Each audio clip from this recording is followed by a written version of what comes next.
Hi, Vivo T4 pro ಒಂದು ಒಳ್ಳೆ smartphone, ಒಳ್ಳೆ ಸ್ಪೆಸಿಫಿಕೇಶನ್ ಅಂತ ಸ್ಮಾರ್ಟ್ಫೋನ್ ನಿಮಗೆ ಒಳ್ಳೆ ಅಗ್ರೆಸಿವ್ ಪ್ರೈಸ್ ಅಲ್ಲಿ ಬಿಟ್ಟಿದ್ರೆ ತುಂಬಾ ಚೆನ್ನಾಗಿ ಸೇಲ್ ಆಗುತ್ತೆ.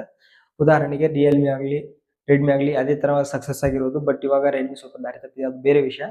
ಬಟ್ ಈ ಸ್ಮಾರ್ಟ್ಫೋನ್ ನಿಮಗೆ ತುಂಬಾ ಚೆನ್ನಾಗಿರುತ್ತೆ. ಕ್ಯಾಮ್ರಾಸ್ ಮತ್ತೆ ಮಿಡ್ ರೇಂಜ್ ಪ್ರೊಸೆಸರ್ ನ ಕೊಟ್ಬಿಟ್ಟು ಪ್ರೈಸ್ ನ ಸ್ವಲ್ಪ ಅಗ್ರೆಸಿವ್ ಆಗಿ ಇಟ್ಟಿದ್ರೆ ತುಂಬಾ ಚೆನ್ನಾಗಿರ್ತಿತ್ತು. ಕಳೆದ ಟಿ3 ಪ್ರೋ ಮತ್ತು ಟಿ4 ಪ್ರೋಗೆ ಏನೇನು ಅಪ್ಗ್ರೇಡ್ ಆಗಿದೆ ಅಂದ್ರೆ ಪೆರಿಸ್ಕೋಪಿಕ್ ಲೆನ್ಸ್ ಇದ್ದಿದ್ದಿಲ್ಲ, IP68 ಇದ್ದಿದ್ದಿಲ್ಲ, ಫ್ರಂಟ್ ಕ್ಯಾಮ್ರಾ ರೆಸಲ್ಯೂಷನ್ ಕಡಿಮೆ ಇತ್ತು, ಮತ್ತೆ ಡಿಸ್ಪ್ಲೇ ಬ್ರೈಟ್ನೆಸ್ ಕೂಡ ಜಾಸ್ತಿ ಮಾಡಿದ್ದಾರೆ ಟಿ4 ಪ್ರೋದಲ್ಲಿ. ಅದ್ರ ಬಗ್ಗೆ ತಿಳಿಸ್ಕೊಡ್ತೀನಿ, ದಯವಿಟ್ಟು ವಿಡಿಯೋನ ಫುಲ್ ಮುಗಿಯೋ ತನಕ ನೋಡಿ. ಈ ಸ್ಮಾರ್ಟ್ಫೋನ್ ನಿಮಗೆ ಯಾವ ಪ್ರೈಸ್ ಅಲ್ಲಿ ಇದ್ರೆ ತುಂಬಾ ಚೆನ್ನಾಗಿ ಸೇಲ್ ಆಗುತ್ತೆ, ಇದು ಯಾರಿಗೆ ಯಾವ ಪ್ರೈಸ್ ಅಲ್ಲಿ ತಗೋಬೇಕಂತ ತಿಳಿಸ್ಕೊಡ್ತೀನಿ. ದಯವಿಟ್ಟು ವಿಡಿಯೋನ ಫುಲ್ ಮುಗಿಯೋ ತನಕ ನೋಡಿ, ಸಬ್ಸ್ಕ್ರೈಬ್ ಮಾಡ್ಕೊಂಡು ಸಪೋರ್ಟ್ ಮಾಡ್ತಾರೆ. ಫಸ್ಟ್ ಡಿಸೈನ್ ಆಗೋ ಬಿಲ್ಡ್ ಕೊಡಿ ನೋಡಿ. ನಿಮಗೆ ಫ್ರಂಟ್ ನಿಮಗೆ ಗ್ಲಾಸ್ ಡೈಮಂಡ್ ಶೇಡ್ ಗ್ಲಾಸ್ ಇಂದ ಬರುತ್ತೆ. ಇದು ನಿಮಗೆ ಕೋರಿಂಗ್ ಗೋರಿಲ್ ಗ್ಲಾಸ್ ಇರುತ್ತಲ್ಲ, ಅದೇ ತರ ಸೇಮ್ ಡೈಮಂಡ್ ಶೇಡ್ ಗ್ಲಾಸ್ ಅಂತ ಹೇಳ್ಬೋದು. ಮತ್ತೆ ಡಿಸ್ಪ್ಲೇ ನಿಮಗೆ 6.7 inch full HD plus super AMOLED display HDR 10 plus support 120 Hz refresh rate ಮತ್ತೆ 5000 ನಿಟ್ಸ್ ಬ್ರೈಟ್ನೆಸ್ ಅಪ್ ಕೊಟ್ಟಿದ್ದಾರೆ ಅಂತ ಹೇಳ್ಬೋದು. ಮತ್ತೆ mid range processor Snapdragon 7 Gen 4 processor, ಇದು ನಿಮಗೆ ಮಿಡ್ ರೇಂಜ್ ಅಲ್ಲಿ ತುಂಬಾ ಚೆನ್ನಾಗಿರುತ್ತೆ. ಇದು ನಿಮಗೆ BGMI 60 FPS ಅಲ್ಲಿ ರನ್ ಮಾಡುತ್ತೆ. ಮತ್ತೆ ಅಡಿಷನಲ್ ಆಗಿ ಫ್ರೇಮ್ ಬೂಸ್ಟರ್ಸ್ ಏನಾದ್ರು ಇದ್ರೆ ನಿಮಗೆ 140 Hz ನಾನು ರಿಯಲ್ಮಿದಲ್ಲಿ ಸಪೋರ್ಟ್ ಮಾಡುತ್ತೆ. ಬಟ್ ವಿವೋ ಫೋನ್ ಅಲ್ಲಿ ಆತರ ಏನಿಲ್ಲ, ಅದರಿಂದ ನಿಮಗೆ 60 FPS ಅಲ್ಲಿ ಆರಾಮಾಗಿ ಗೇಮ್ ನ ಆಡ್ಕೋಬಹುದು. ಮೇನ್ ಥಿಂಗ್ ಇದರಲ್ಲಿ ಕ್ಯಾಮ್ರಾ ಅಂತ ಹೇಳ್ಬೋದು.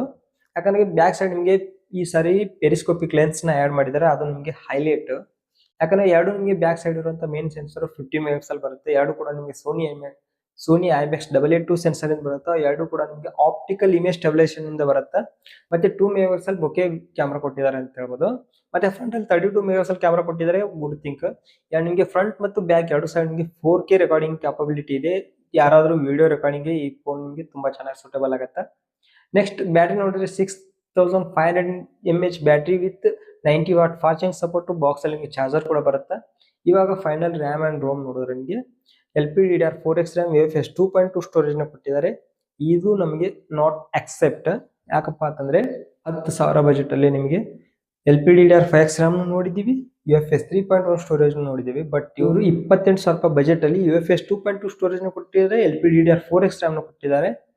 ವಿವೋದವ್ರಿಗೆ ಏನು ಹೇಳೋದು ಉಳಿದಿಲ್ಲ. ಯಾಕಪ್ಪ ಅಂತಂದ್ರೆ ಇದು ನಿಮಗೆ 28,000 ಮಾತ್ರ.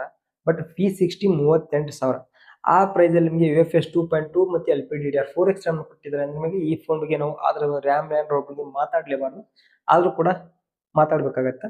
ಮತ್ತೆ ಇದರಲ್ಲಿ ನಿಮಗೆ IP68 69 ರೇಟಿಂಗ್ ಬರುತ್ತೆ. ಮತ್ತೆ 4 ಇಯರ್ಸ್ ಆಂಡ್ರಾಯ್ಡ್ ಅಪ್ಡೇಟ್ ಮತ್ತೆ 6 ವರ್ಷ ಸೆಕ್ಯೂರಿಟಿ ಅಪ್ಡೇಟ್ ಇಂದ ಬರುತ್ತೆ. ಇದೊಂದು ಒಳ್ಳೆ ಮೂವ್ ಅಂತ ಹೇಳ್ಬೋದು. ನೆಕ್ಸ್ಟ್ ಫೈನಲ್ ಪ್ರೈಸ್ ನೋಡೋದು ನಿಮಗೆ ಬೇಸ್ ವೇರಿಯಂಟ್ 8+128 ಏನಿದೆಯಲ್ಲ, ಇದು ನಿಮಗೆ 28,000 ಬರುತ್ತೆ. ಎಫೆಕ್ಟಿವ್ ಪ್ರೈಸ್ 25,000 ರೂಪಾಯಿ. 3,000 ರೂಪಾಯಿ ಕಾರ್ಡ್ ಆಫರ್ ಇಂದ ಡಿಸ್ಕೌಂಟ್ ಆಗುತ್ತೆ ಅಂತ ಹೇಳ್ಬೋದು. ಹಾಗಾಗಿ ಈ ಫೋನ್ ಯಾರಾದ್ರೂ 25,000 ರೂಪಾಯಿ ತಗೊಳ್ಳೋರಿದ್ರೆ ದಯವಿಟ್ಟು ಸ್ವಲ್ಪ ವೇಟ್ ಮಾಡೋದು ತುಂಬಾ ಚೆನ್ನಾಗಿರುತ್ತೆ. ಯಾಕಂದ್ರೆ ರಿಯಲ್ಮಿದವರು ಇದೇ ಸೇಮ್ ಪ್ರೊಸೆಸರ್ ಇಂದ T4 ಪ್ರೋ ಲಾಂಚ್ ಮಾಡಿದ್ದಾರೆ. ಈ T4 ಪ್ರೋ ಮತ್ತೆ ವಿವೋದು ಎರಡು ಕೂಡ ಕಂಪೇರ್ ಮಾಡಿ ನಿಮಗೆ ಬೆಟರ್ ಫೋನ್ ಯಾವ್ದು ಅಂತ ತಿಳಿಸ್ಕೊಡ್ತೀನಿ. ದಯವಿಟ್ಟು ನಮ್ಮ ಚಾನಲ್ನ ಇದೇ ತರ ವಿಡಿಯೋಗೆ ಕಂಪ್ಲೀಟ್ ಆಗಿ ಫಾಲೋ ಮಾಡ್ತಾ ಇರಿ. Thank you.